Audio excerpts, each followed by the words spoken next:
Have you ever felt like you're doing everything you can to move forward in life, yet something invisible keeps pulling you back? Why do the same emotional patterns repeat themselves, no matter how much you change your circumstances?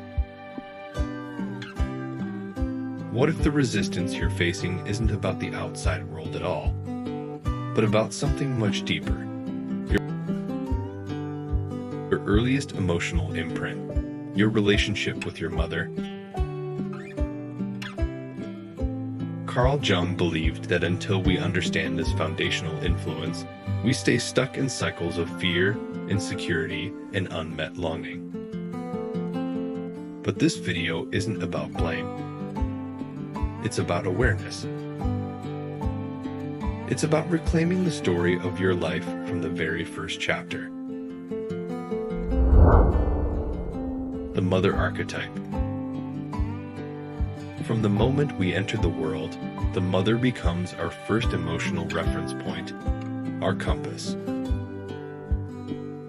Jung saw her not only as a person, but as a profound archetype, a deep psychological image rooted in our unconscious. This archetype shapes how we experience love, safety, identity, and connection. Whether your mother was warm or distant, nurturing or critical, the emotional imprint she left acts like the opening line of a story. It sets the tone for everything that follows. The relationship with the mother doesn't end in childhood. It quietly shapes our adult relationships, our self-worth, even the way we speak to ourselves. And most of us carry that influence without ever realizing it. So, as we move forward, we'll explore how this emotional blueprint continues to shape your life, often in quiet, subtle, but powerful ways. Emotional imprints. You may not consciously remember every detail of your early relationship with your mother, but your nervous system does. Emotional patterns are established before we even have words to describe them. That's why, even as adults, we sometimes find ourselves repeating behaviors that don't reflect who we really are. Jung taught that unresolved dynamics with the mother archetype live on as projections. You may find yourself seeking approval from authority figures, avoiding conflict to keep the peace, or overperforming in relationships, just as you may have learned to do as a child. These aren't random habits. They're unspoken emotional contracts, scripts we inherited rather than chose. And they influence everything from who we love to how we cope with stress. Even in the happiest upbringings, subtle expectations can leave deep emotional residue. Maybe love felt conditional, based on success, good behavior, or emotional self-control. Maybe affection came with pressure, or silence was more accepted than truth. When this happens, children learn that love must be earned, that being accepted means performing or sacrificing. That belief doesn't just vanish with age. It turns into a lifelong chase for validation, achievement, or acceptance. And no matter how much you accomplish, it never quite feels like enough. That's because it's not about doing more. It's about understanding where the emptiness began. Patterns and projections. So how do we start to free ourselves from this emotional inheritance? Carl Jung called this the process of individuation, the journey of becoming whole. It means discovering who you truly are beneath the roles you learned to play for love, safety, or approval. This isn't about cutting ties or rewriting the past. It's about seeing your mother clearly, as a full human being, shaped by her own wounds, not a figure of blame or perfection. Ask yourself, who am I when I stop performing? When I'm no longer trying to live up to someone else's expectations?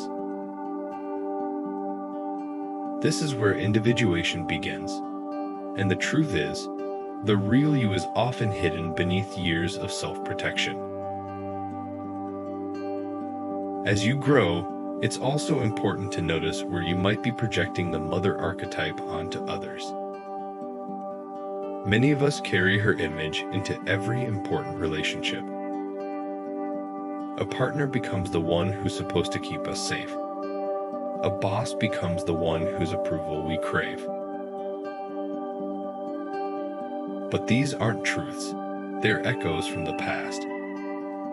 When we project, we give away responsibility for our healing.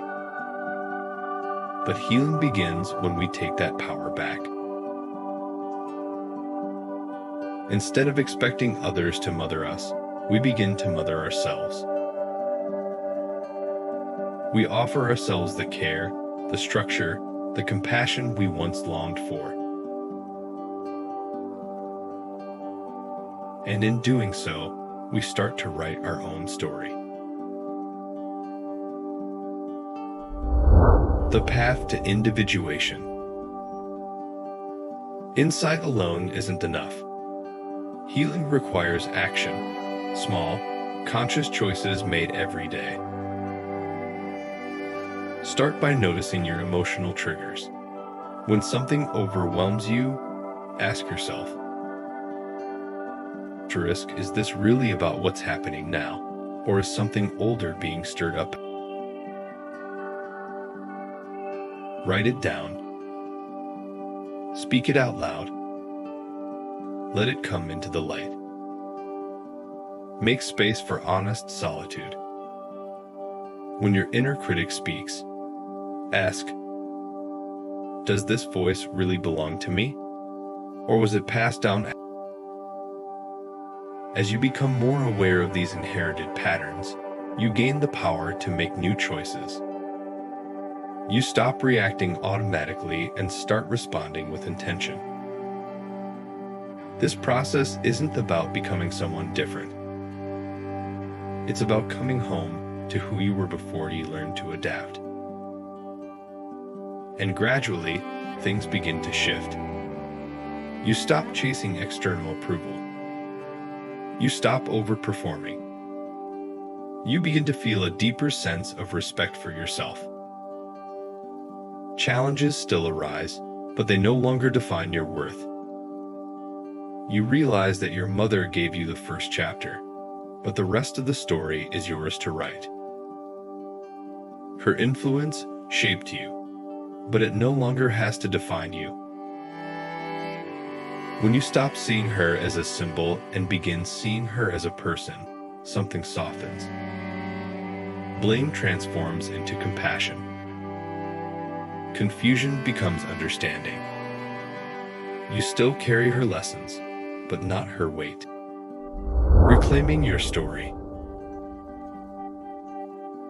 When you bring conscious awareness to the mother wound, you don't just heal yourself. You interrupt generations of inherited pain. You create a different future. As Jung taught, healing doesn't happen through denial. It happens through integration, by seeing clearly, feeling deeply, and choosing with intention. So ask yourself now, what part of your story are you ready to reclaim? What old pattern are you finally ready to release? If this message spoke to you, share your reflections in the comments. You never know who else you might help by speaking your truth. Because true healing doesn't begin by forgetting your mother. It begins by understanding her. And in that understanding, your real life begins.